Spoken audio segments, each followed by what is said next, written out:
Cartas de controle. Então, agora a gente chega mais perto. O objetivo, então, de uma carta é determinar se o processo está sob controle e sinalizar quando ele sair fora de controle. Essa é a ideia. Ele mostrar que, opa, o nosso processo está começando a ficar degradado. Então, o processo sob controle estável é aquele onde só atuam causas comuns. Isso é extremamente importante. E o processo fora de controle, aquele não estável, é aquele que atua causas comuns e causas especiais. Cartas de controle de valores individuais. Tem que tomar cuidado quando a gente fala da população e quando a gente fala da amostra. E quando a gente fala de medição única ou quando a gente fala de medição com uma amostra de tamanho definido. Quando eu tenho amostra de tamanhos diferentes, eu não posso pôr no mesmo cesto, né? Aqui, ó, um exemplo de um processo. A média é 320 milímetros e o desvio padrão é meio milímetro. Então, se eu fizer uma curva aqui, eu vou ver que a média é 320, que até 321, ou de 318,5 a 321,5, 99,73% das minhas peças estarão dentro dessas medidas.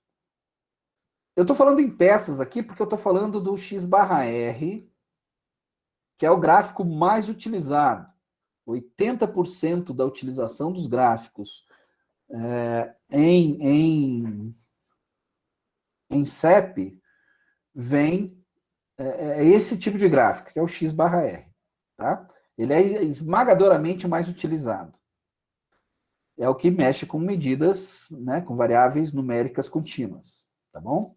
Por isso que a gente dá exemplo de peça para ficar mais fácil de visualizar, mas pode ser aplicado a qualquer outro caso.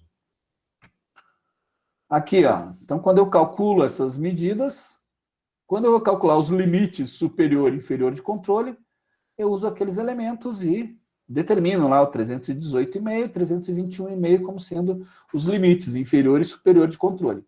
E aí eu vejo essa distribuição das amostras, ó, como elas vão pingando. Cada vez que eu meço, eu vou pingando. A segunda medida deu ali, a terceira medida deu lá, e assim por diante. Se você vê o quão elas estão concentradas na linha central, você vê que aquele boca de sino amarelinha ali, ó, mostra justamente isso, como é que estão distribuídas essas médias. Então, qual é o procedimento? O procedimento é o seguinte, ó. Retirar de tempos em tempos uma amostra do processo, marcar o ponto no gráfico e analisar. Ele está dentro do mais ou menos 3 sigma? Se sim, ok, processo está sob controle, a amostra está dizendo que todas as peças fabricadas estão boas, eu posso disparar o lote e considerar todas boas. Se não, se a resposta for não, ou seja, se caiu fora do mais ou menos 3 sigma, eu digo que o meu processo está fora de controle, logo eu tenho que atuar no processo. E aquelas peças todas, aquela população toda que eu medi, para a qual eu medi aquela amostra, para que fizesse a inferência, elas estão sob risco, eu vou ter que medir toda ela. Cartas de controles de valores individuais. Então, a probabilidade de um ponto cair fora de mais ou menos 3 sigma é de 0,27%, ou seja, mais ou menos 3 em 1000, num processo bom. Então, gráficos de controle de valores individuais geram 2 tipos de erros. Erro do tipo 1, 3 vezes em 1000 atuar-se-á no processo sem necessidade. E erro do tipo 2, o processo já saiu fora de controle, porém os valores ainda estão dentro do mais ou menos 3 sigma e você não percebeu que ele está fora de controle.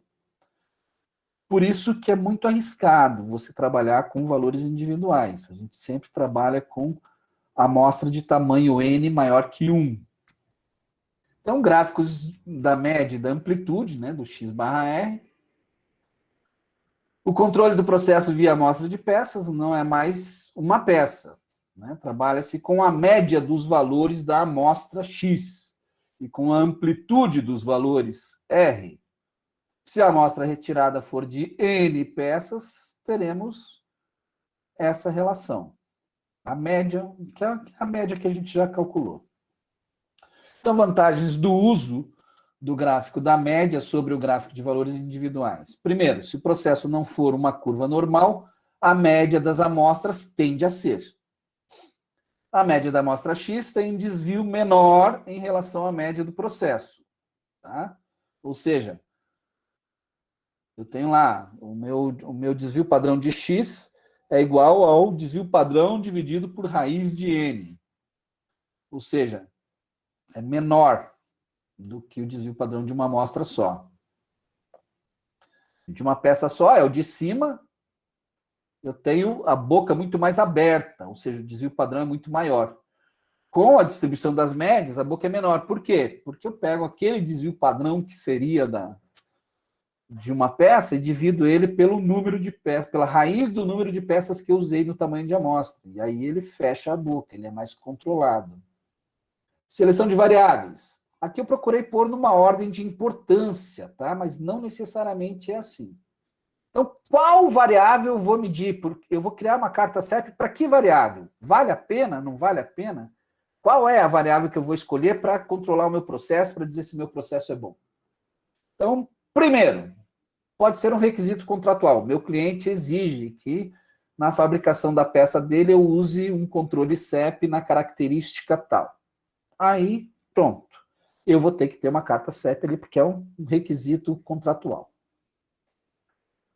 Segundo, se eu conseguir identificar qual é a dimensão mais crítica do produto, aquela que, se ela estiver fora, alguma coisa mais vai estar fora, a mais afetada, vamos chamar assim, aí é ela que eu devo controlar.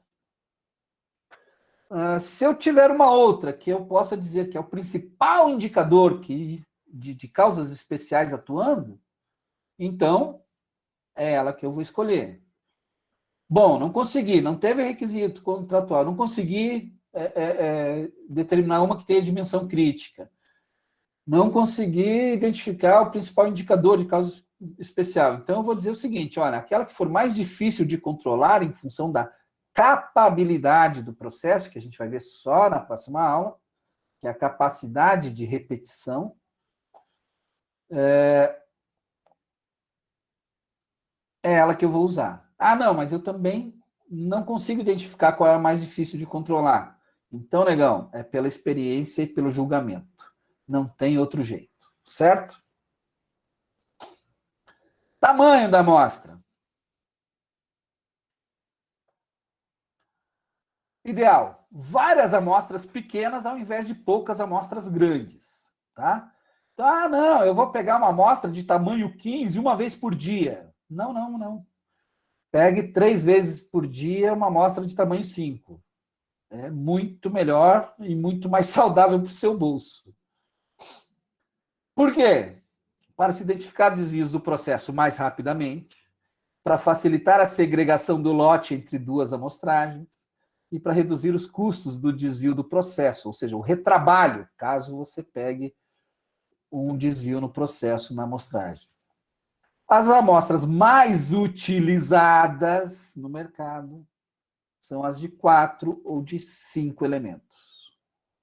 Tá? Eu, particularmente, Wanderson, em processos de medição contínua, eu gosto de trabalhar com 5 amostras, tá bom? Com amostra de tamanho 5, na verdade. E no mínimo 25 amostras para formação de uma carta CEP. Ainda no tamanho das amostras, dica, iniciar com intervalos pequenos e ir aumentando gradativamente, de acordo com o aumento da confiança que você tem no seu processo. Intervalo entre amostragens ou frequência de amostragem deve-se decidir caso a caso. Maior frequência, intervalos menores. Que é igual ao maior custo de amostragem, porém, reduz custo quando o processo sai fora de controle. Então, você tem que balancear. Teu processo sai muito fora de controle, então é melhor usar menor. Teu processo sai muito pouco fora de controle, então é melhor usar uma periodicidade maior. Razões para o uso de cartas de controle. O gráfico... sempre que a gente fala de carta de controle ou gráfico de controle, é a mesma coisa, tá? São sinônimos. O gráfico de controle é uma técnica para melhorar a produtividade, pois reduz desperdício de insumos, de retrabalho e, consequentemente, aumenta a produtividade, diminui custos e, finalmente, a capacidade de produção aumenta. O gráfico de controle é eficaz na prevenção de defeituosos, pois ajuda a manter o processo sob controle e, portanto, coerente com a filosofia faça certo na primeira vez. Filosofia do Lean, né? A base do Lean. Se a empresa não tem um processo eficiente, você está pagando alguém para produzir artigos inadequados. O gráfico de controle impede ajustamentos desnecessários no processo, pois distingue entre ruído aleatório e variação anormal. Nenhum outro meio, inclusive o operador humano, é eficiente nessa distinção. Se o processo é ajustado sem base no gráfico de controle, frequentemente o que ocorre é um aumento na variação do ruído aleatório, e isso pode resultar na deterioração na performance do processo. O gráfico de controle fornece informações para que o operador faça um diagnóstico sobre o processo, podendo conduzir à implementação de uma mudança que melhore o desempenho. O gráfico de controle fornece informação sobre a capacidade do processo, pois traz informações sobre o valor da importância dos parâmetros e sua estabilidade ao longo do tempo.